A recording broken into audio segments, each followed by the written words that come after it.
Assalamualaikum warahmatullahi wabarakatuh. A very good morning for all of you. Thankfully, we can meet again in our virtual meeting with a good health today. Thank you to Mrs. Nur Iman, Mrs. Nurul Fatini, and Mrs. Mapping to be able to attend our virtual meeting today.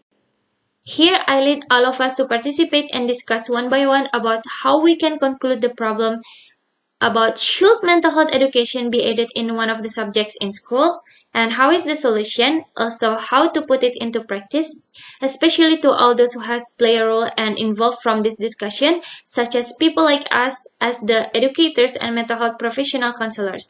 We should respond more quickly and be more responsible for helping parents and teachers for the good of the mental condition of children's future from an early age.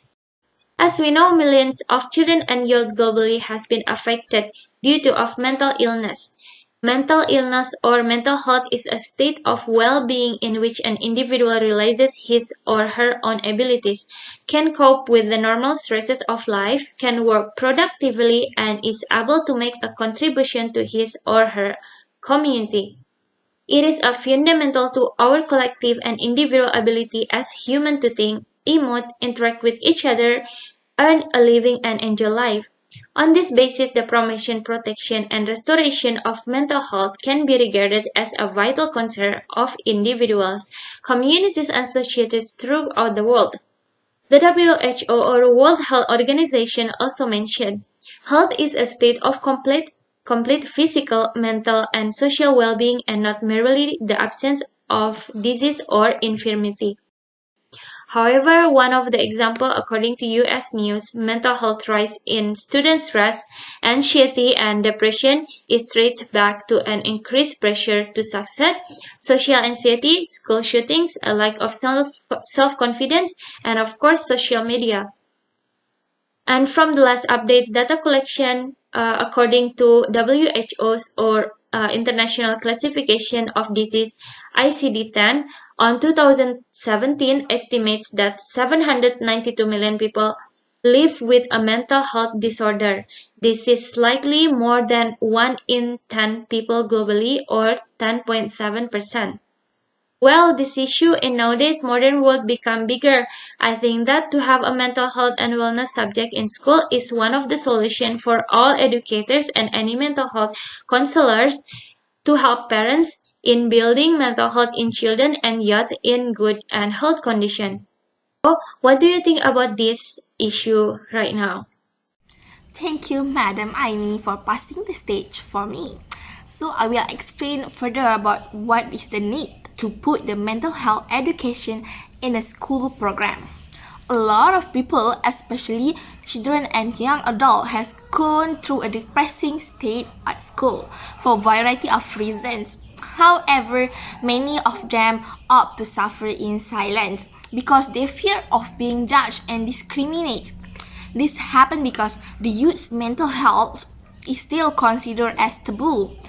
The finding from WHO World Health Organization has found that it is estimated around 10 to 20% of adolescents worldwide suffer from the mental health problem, which go undiagnosed and untreated. As far as I'm concerned with a children's well-being, I as a psychologist specialist would like to say that a children's well-being should getting more emphasized. This is because a mental health problem can affect a student learning processes. Students with a severe mental health condition will have a difficulties to perform an academic task because of the anxiety that they have. Therefore, they cannot concentrate well on learning process. The mental health problem also might cause a destructive behavior. In one case told by Anderson and Cordova in the news published known as NPR Hear Every Voice, is the case of student with a pseudonym, a fictitious name as Katie, who goes under a challenging situation of being called at school or for being fat. She ended up cutting herself with razor because she felt bad of herself. Apparently, she suffered with bulimia and depression. And what made it more sad is that no one in school, including teachers and her counselor or even a friend, ever asked her what is wrong with her bad profile in the school. And all this problem of self-harming and bad behavior often happen because as a solution for a student, for a sufferer to relieve their pain that they face. Besides, some students end up dropping out from school due to mental health problem.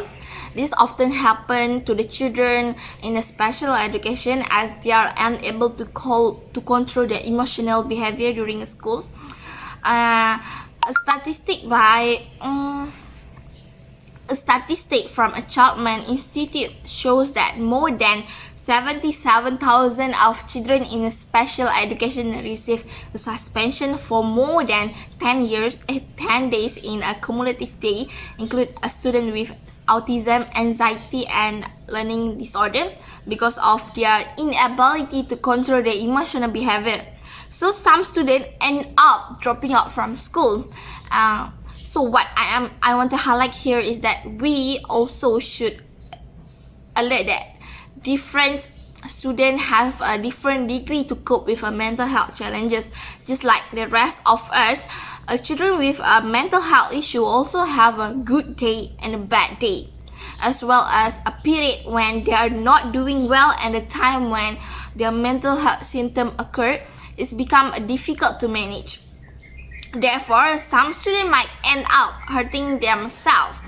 In a worst case, some end up killing themselves because of their inability to control the depressive mental state that they face. And it is shows in the news, thousands of news reported a student committing suicide every years and years, as many as countless bees. And this happened because they are unable to cope with the stress and pressure that they face. They choose to end their life. Before I end my speech, let me give you one simple scenario of how mental illness, the anxiety thinking habit, could lead to the intense problem. The prevalent cause of anxiety, which is one of mental health problem among students, is procrastination. So how does procrastination become a really big issue and lead to this self-harm? The act of postponing the task resulted the student to feel overwhelmed as there is a lot of unsolved tasks. They might to start to avoid all the tasks because there is no more sense of accomplishment to do the task. Soon, this act of procrastination causes the student to feel guilty and they feel that they are not able to do it anymore. When these feelings start to conquer their mind, it leaves the brain to be less active and it opens more room for the negative ruminating thought to creep on the student's mind, and leave the student to feel depressed and more stressed. This is why I think procrastination is associated with depressive habit of self-bullying. Therefore, I urge the top management in the government to change their current education system, which mostly emphasizes on physical activities, and start to educating our children about the mental health awareness since childhood. Therefore, not only we can develop children that are resilient in coping with mental health problem, and we can minimize the possibility of a student to be perpetrator of becoming mental abuser, as they are now educated in mental health issue. That's all from me, I think. So I will pass the next stage for Miss Iman. Thank you to the first presenters. Assalamualaikum. My name is Iman Mahfuza, speaking on behalf of the Department of Curriculum Development Division under Ministry of Education. With the current trend of mental health awareness, people are now started to open up on mental health discussion. However, the saddening thing of the mental health awareness, we acknowledge a shocking fact that teenagers around 16 years old and above were diagnosed with mental health problem in Malaysia alone. This is stated in news that nearly 500,000 people in the country suffer from depression based on National Health and Morbidity Survey statistic conducted in 2019 show that 2.3% of the country's people aged 16 and above suffer from mental health. Everyone is furious and curious to know the root of cause behind it because it involves our future generation. What's the reason? How and why teenagers around 16 years old diagnosed with mental health? Actually, truth to be told is that have we ever wondered and admitted that our education system is one of the contributing factors of mental health issues among teenagers due to the lack of mental health education? I'm not going to explain further on our education policy as it is too long to explain. Briefly, one of our education policies is the system of education in the health program. Even so, it only focuses on students' hygiene, nutrition, and physical health. It is noticed that mental health education was not being emphasized here. Thus, we want to expand the goal and activity of health programs conducted under Ministry of Education towards mental health education. Here's the 3 solutions or planning on how to implement the mental health education in school. Firstly, implement and create a new syllabus of mental health education in the curriculum system. Secondly, we implement mental health education programs in school with the collaboration of the Ministry of Health Malaysia or with various parties such as NGOs or local community. And lastly, applying mental health education in the co-curricular system. Okay, I will explain further in the next slide. For the first solution, we suggest to implement and create a new syllabus of mental health education in the curriculum standard.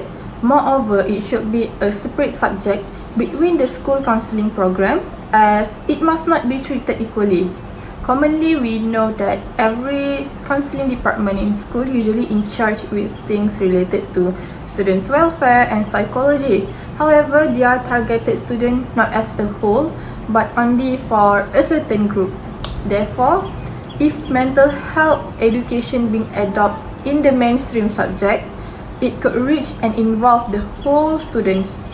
On the good side, it helps the student to distinguish and be aware of the mental health issue at the early stage, as well as to break the negative perception on mental health issues.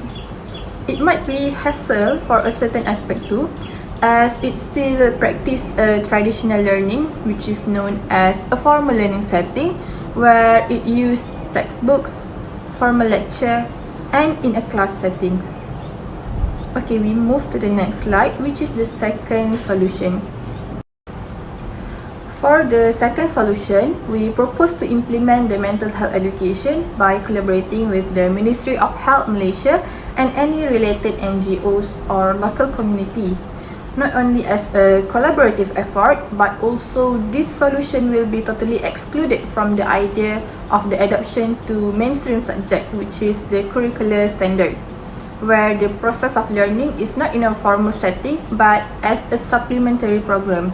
The simplest way that I could explain this is just like we applying the same concept as the drug prevention education program under Ministry of Education that collaborate with the National Anti-Drugs Agency under Ministry of Home Affairs, which is known as AADK. The way how drugs were seriously viewed as detrimental, the mental health issue should be viewed the same, not as a detrimental issue, but as a move to spread awareness of how important it is to the students. For this suggestion, we can help the prevention campaigns in different levels, such as the school level, district level, and even states level, with the collaboration effort from various NGOs such as the Mind Hub, MIASA, as well as parents and the local community too.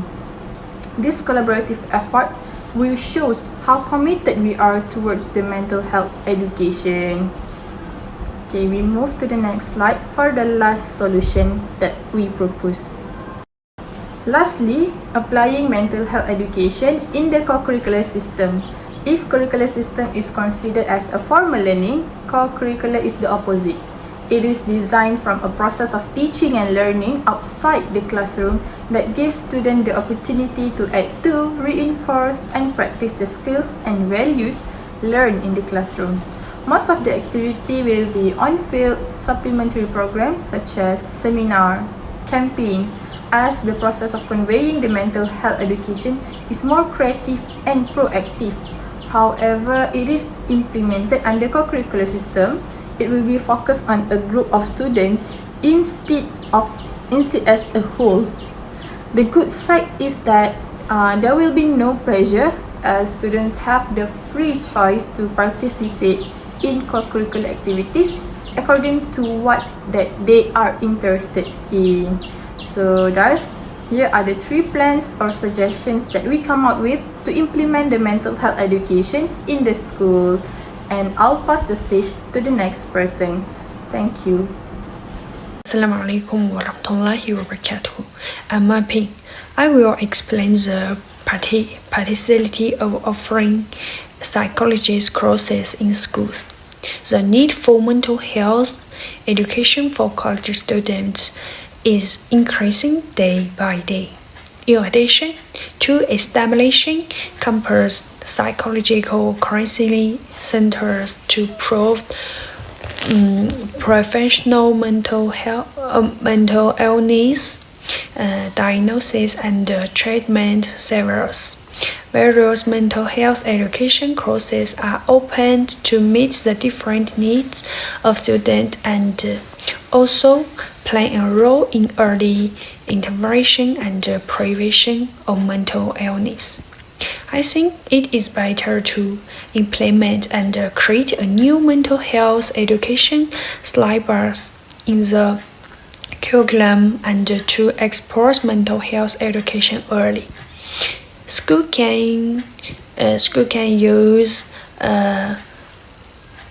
occupational therapy to integrate mental health into student lives. Occupational therapy is a therapy that uses different types of work activities such as labor and entertainment to allow participants to option corresponding exercise during work, therefore restoring physical and mental functions. On the other hand, teachers ask students to list timetables by day or week. Clip the time spent in each office and they relocate time according to the priority of the matter, improve time planning ability, and reduce the complexity of things but feel at a losing anxiety from where to start. At the same time, the teacher will give a reading list about positive physical, occupational therapy, and other course content, but will not assign any after-school the assessments that must be complete. In addition, the weekly lecture is more like a TED talk. According to the weekly exam, different professionals share professional knowledge with students. So multi-student interest and encourage students to reflect on the surrounding things and some things they see daily life. Deep broad traditional concept. After the speech, the teacher will discuss with the students how to apply what they have learned to the real life. The last is a set-up short-term or online course to meet the needs of students with diversified learning methods. Created a caring culture on campus. Students interact with a virtual partner with psychological problems during the process. Under the guidance of their curriculum systems, students understand the sign of the psychologist's problems, communicate with such people, and how to use campus resources to prove them with created assist. Students will complete the corresponding test question before and after class to judge the learning effect. It can be changed to an optional online courses so that students can learn at any time and repeatedly. Online by repeating these courses can students truly master relevant knowledge and skills. At the same time, improving the ability to recognize psychological problems will also improve campus cultures and reflect mental care. The characteristics are conducive to the prevention and early intervention of students' psychological problems.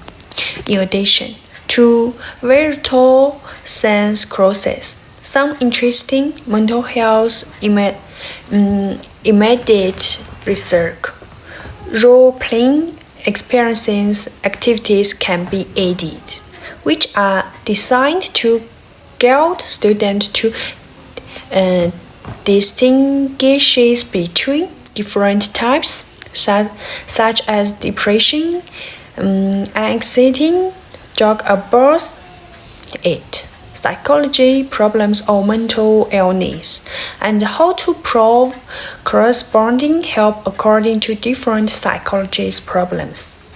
All walks of life are paying more and more attention to the mental health of students, and the students are paying more and more attention to their own psychological conditions. When formatting mental health education programs, colleges and universities should provide various forms of counseling, services, and process training from a diverse field perspective. That's all for me. Thank you. Finally, we are all at the end of our discussion now. It was such a great conversation and ideas that we can apply and implement soon as possible. We can put a note here. Mental health problems happen often among children and youth, mostly came from their surroundings, for example, family and situation around schools that affect them. Educators and mental health professional counselors must cooperate well together to help parents. Parents should pay attention to their children's mental health condition by guiding them to be able to recognize when they are dealing with their mental health. For example, conducting mental health programs in schools under the Minister of Education and implement mental health education programs in schools in collaboration with the Malaysian Ministry of Health but not be included like the mainstream subjects. Lastly, applying mental health education in the co-curricular system and etc.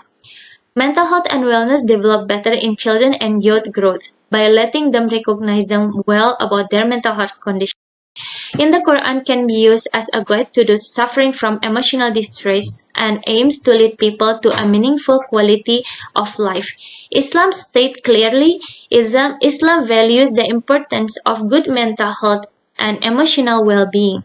In Hadith said, there is no disease that Allah has created except that He also has created its treatment. I think we can end our discussion now. Thank you for all of you to come and discuss with us. Wassalamualaikum warahmatullahi wabarakatuh.